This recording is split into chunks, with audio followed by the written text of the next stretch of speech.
आपको आगे दिखाएंगे कि गाजा पट्टी पर नाचती मौत के बीच कैसे सुरंगें लाइफलाइन बन गई हैं।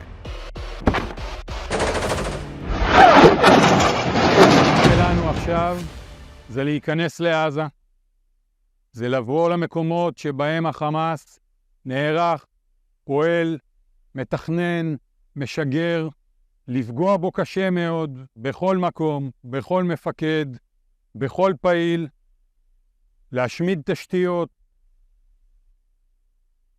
במילה אחת, לנצח.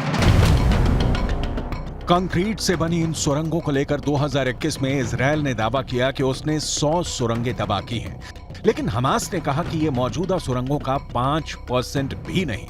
गाजा पट्टी में इजरायल के हमले में तबाह हुई सुरंगों का नक्शा देखिए। ये पूरी गाजा पट्टी है। इसके उत्तर में बीट हनून है, जहां इजरायल ने नई सुरंगें तबाह की।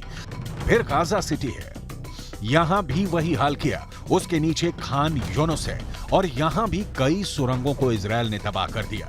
लेकिन गाजा पट्टी के सुरंगों का पूरा नेटवर्क ढहाया नहीं जा सका और एक बार फिर यही सुरंगें इजरायल को गाजा पर जमीनी हमले करने से रोक रही हैं।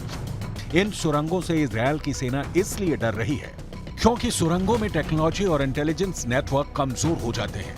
इजरायली सेना के जमीनी हमले के वक्त इन सुरंगों में बारूद भरकर उड़ाया जा सकता है।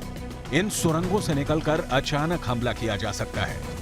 आपको आगे दिखाएंगे कि इन सुरंगों को नष्ट करने के लिए इजरायल ने अपनी कौन सी फोर्स तैनात की है।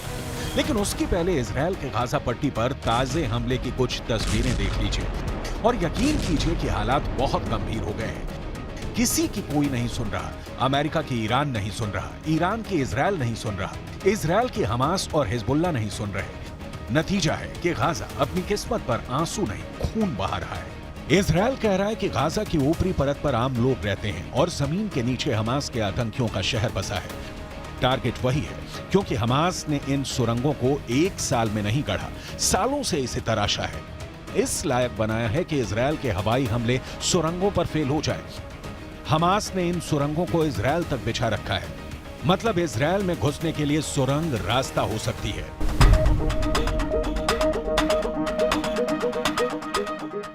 जैसे जबालिया से, गाजा सिटी से, शेजाइया से इजरायल के नहल ओजी, कफर अजा तक ये सुरंगें फैली हो सकती हैं। इन सुरंगों में हमास ने सारे हथियार जमा कर रखे हैं। अब सवाल उठता है कि हमास के पास इन सुरंगों को बनाने का पैसा कहां से आया?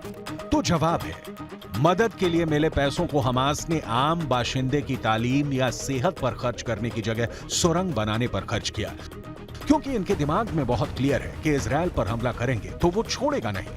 और अब सुरंगें हमास की जीवनदायिनी बनी हुई हैं।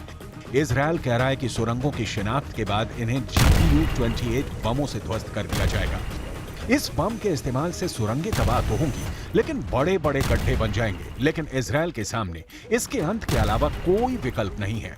हमास ने इन सुरंगों में भारी मात्रा में हथियार इकट्ठा किया है। सुरंग के भीतर भी बंकर बना रखा है, कमांड सेंटर चलाते हैं, यहां तक कि गोला बारूद का ट्रांसपोर्टेशन भी इन्हीं सुरंगों से होता है। लिहाजा इजरायली डिफेंस फोर्स यानी IDF के लिए यह काम बहुत मुश्किल होने वाला है। इजरायल ने हालांकि इसका तोड़ निकाल भी लिया है। सुरंगों को नष्ट करने के लिए इजरायल ने सेना में स्पेशल यूनिट बनाया है। नाम है याहलोम यूनिट। याहलोम कॉम्बैट इंजीनियरिंग कॉर्प्स की एलीट कमांडो यूनिट है। याहलोम इन सुरंगों को खोजने, क्लियर करने और नष्ट करने में माहिर है।